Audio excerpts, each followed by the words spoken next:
for Prabhupada's second visit to Melbourne, for Prabhupada's second visit to Australia, Prabhupada was coming to Melbourne for the first time, and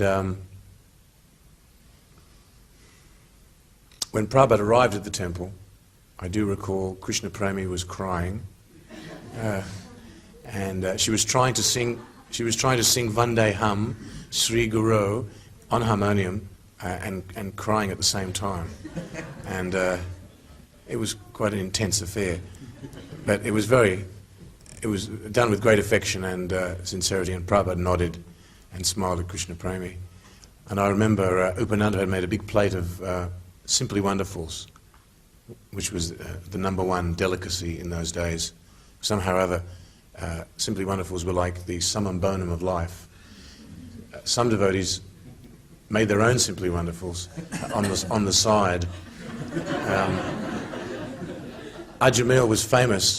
He got Gaurangi, Raghunath's wife, to make him an extra large bead bag, and we weren't sure the reason behind it until one day I discovered that inside Ajamil's bead bag, along with his beads, was a small packet of sunshine powdered milk, a packet of butter, and a packet of icing sugar.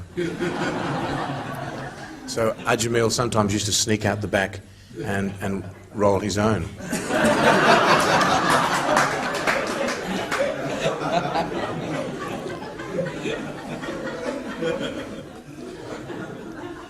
So we were very addicted to Simply Wonderfuls, and Upananda had made these Simply Wonderfuls.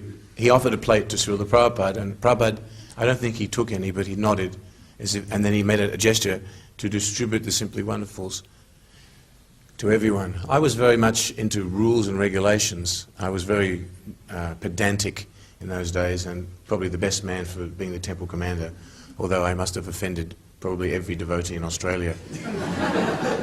But all I could think of was at the time when the Simply Wonderfuls were coming around, I was thinking, but we just read in the Nectar of Devotion a couple of days ago that we shouldn't eat in front of the deity. So I was thinking, maybe this is an offence. But I saw everyone else eat their Simply Wonderfuls, and I was very perplexed. I was thinking, perhaps we're all committing a great offence here. But in fact, of course, taking prasadam from Srila Prabhupada is beyond any rules and regulations.